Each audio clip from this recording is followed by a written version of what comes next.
Welcome back. Today on our journey through the Bible, we will learn about the seven churches of Revelation. Jesus loves me, this I know, for the Bible tells me so. Little ones to him belong, they are weak, but he is strong. Yes, Jesus loves me, yes, Jesus loves me. Yes, Jesus loves me, the Bible tells me so.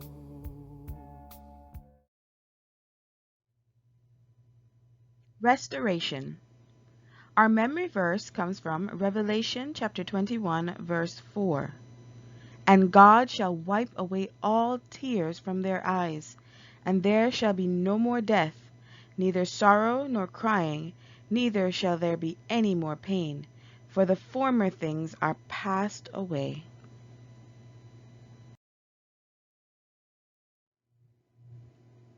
First Church.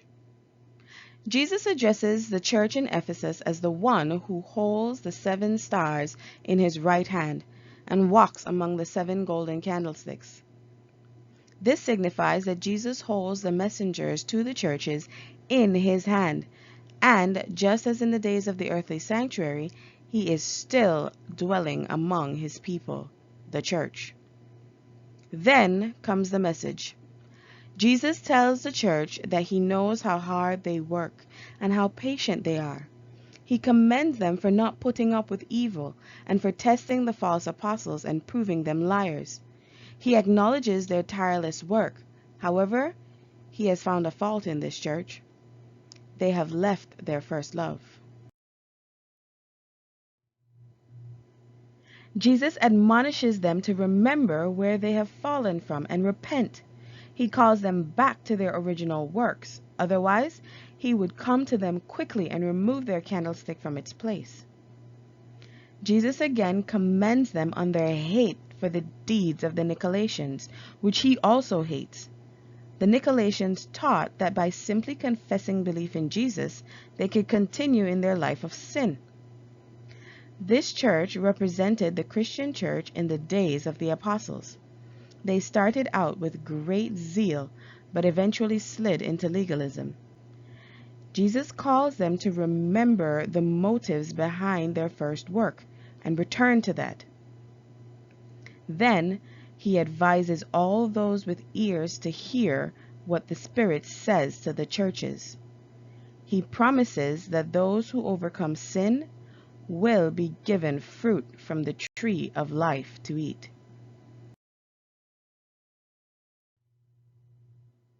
Second Church.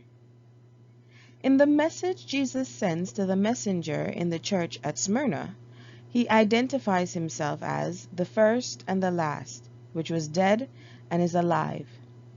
Jesus' victory over the grave is important knowledge for the people of this church. As the message continues, Jesus lets the church in Smyrna know that he is aware of their works, their struggles, and their poverty. He also informs them that they are actually rich. Their experience has ensured them eternal riches.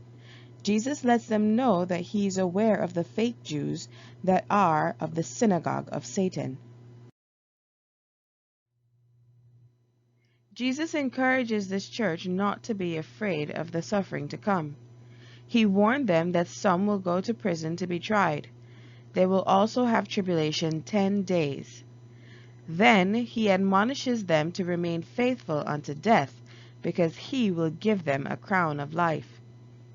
During this period in the church's history, the pagan Roman Empire imprisoned and murdered many Christians for their faith. There were 10 years that were particularly heinous. However, many were converted to the faith when they witnessed the dignity with which the Christians died. Again, all those with ears are advised to hear what the Spirit says to the churches. Those who overcome sin will not be hurt with the second death. Third Church. The messenger to the church in Pergamos received a message from Jesus identifying as the one with the sharp sword with two edges. As we learned before, the sharp two-edged sword represents the Word of God, the Holy Scriptures. Jesus said he knows their works and that Satan is sitting in their midst. The church was holding fast to the name of Christ and the faith even when Antipas was martyred. However, Jesus says he has some problems with this church. There were some in the church that held the doctrine of Balaam. Balaam was the prophet of God who loved money and human accolades more than God.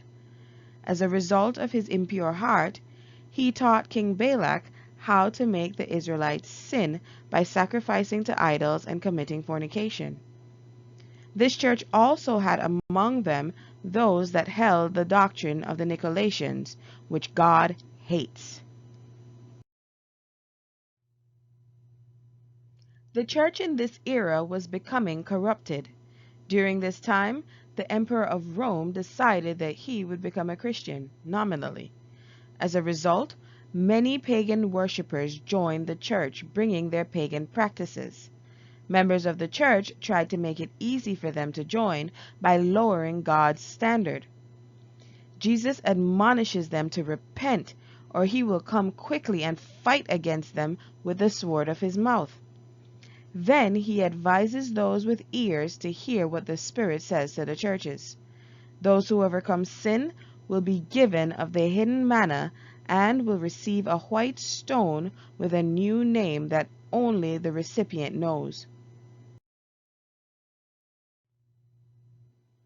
Fourth church.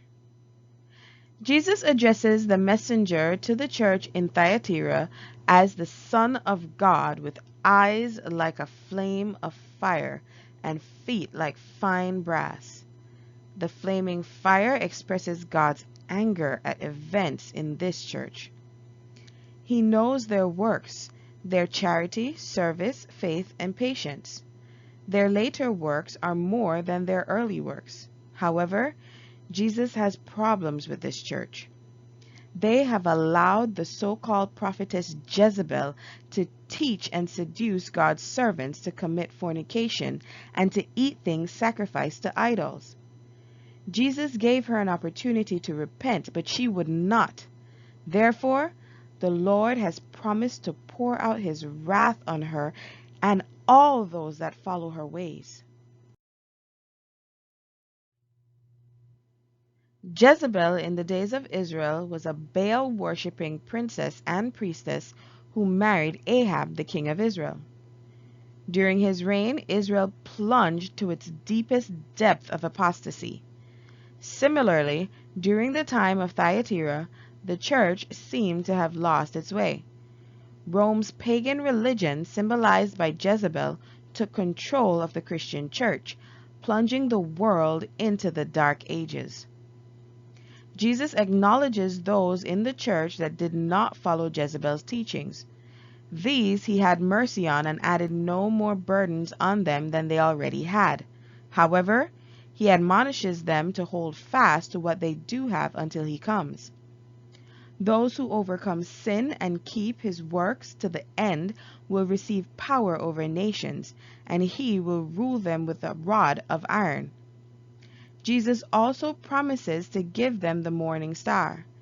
This came in the form of an early reformer who translated the Bible into the common language, that the world would have access to the truth of God again. Jesus then advises those who have ears to hear what the Spirit says to the churches. Fifth church. Addressing the messenger to the church in Sardis, Jesus identifies himself as the one who has the 7 spirits of God and the 7 stars. This signifies that Jesus is the one who holds the truth that brings life and the messengers who are to present this truth to his church. This message comes straight to the point. Jesus knows their works, that they have a name, that they live and are dead. He admonishes them to be watchful and strengthen the things that they have left, so that they too don't die. Their works are not perfect before God, and Jesus appeals to them to remember what they have received. If they don't, he will come to them as a thief, and they will not know when. In this period in church history, it was near the end of the Dark Ages, and many new churches were forming in protest to the Roman system. However, as the reformers died, their followers refused new light and became stagnant. And with stagnation usually comes backsliding. This is the reason Jesus advises the church to remember what they have received and strengthen it so that those truths don't die as well. Jesus acknowledges that there are a few names within the church that have not contaminated their garments. They did not backslide. They kept the faith and maintained their God-given righteousness. These Jesus have found worthy to walk with him in white. Those who overcome sin will be dressed in white clothes, and Jesus will not blot their names out of the book of life. He will confess their names before the Father and his angels. Those who have ears are advised to hear what the Spirit says to the churches. Sixth church.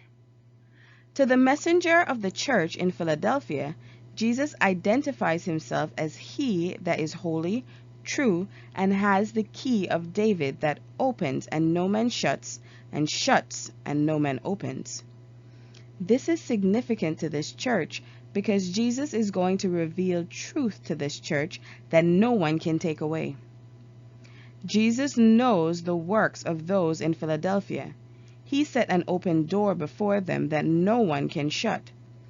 This church has little strength, but have kept God's word and not denied his name. Jesus promises to make the deceitful fake Jews as the synagogue of Satan. He said he would make these deceivers worship at the believers' feet so that they would know that he loves his church. Because this church has kept God's word, he will keep them from the hour of temptation that will come to try all the world.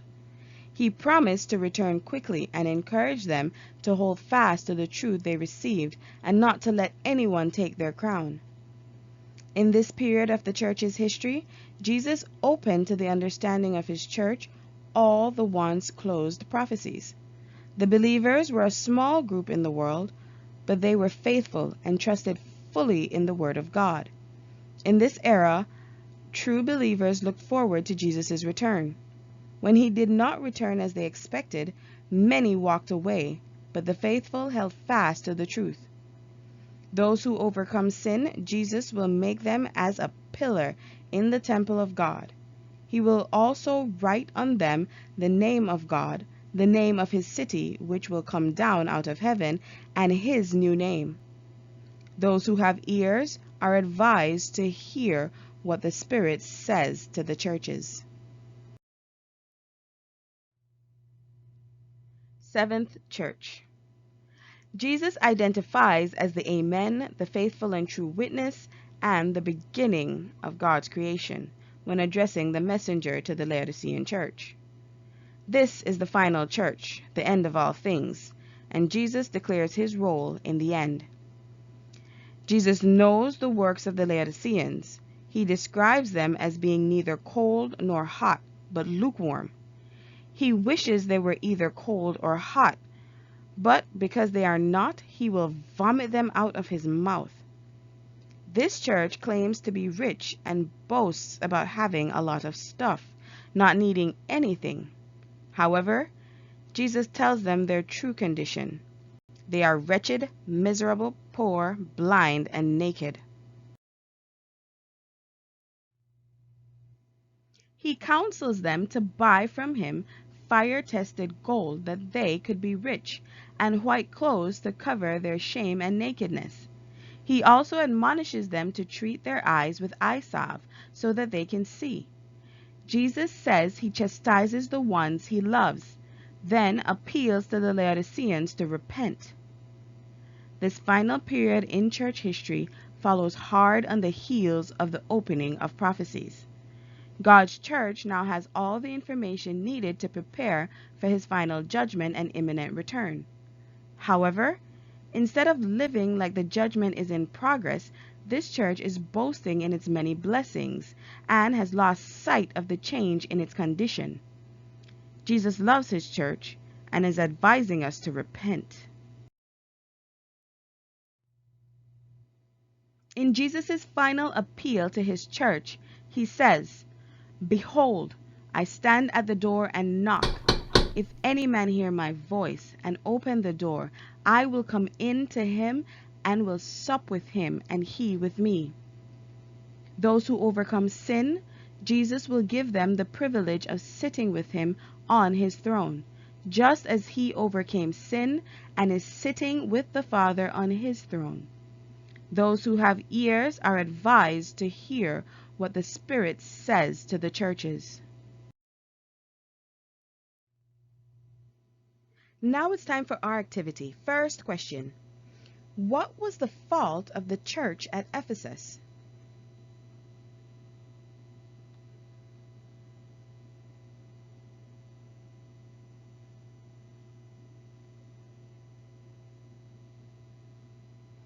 That's correct. They had left their first love.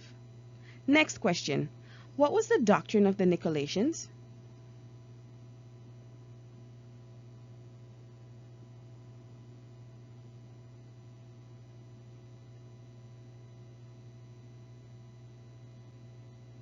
That's correct. They claimed Christianity but did not reject sin. So many still carry this doctrine. Last question: which of the churches did not receive a rebuke and why?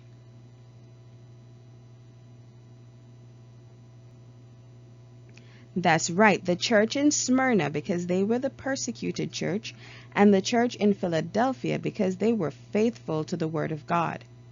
Now, write or say the memory verse from memory. Yes, Jesus loves Next time, me. we'll read about the seven Jesus seals. loves me. Yes, Jesus loves me, for the Bible tells me so.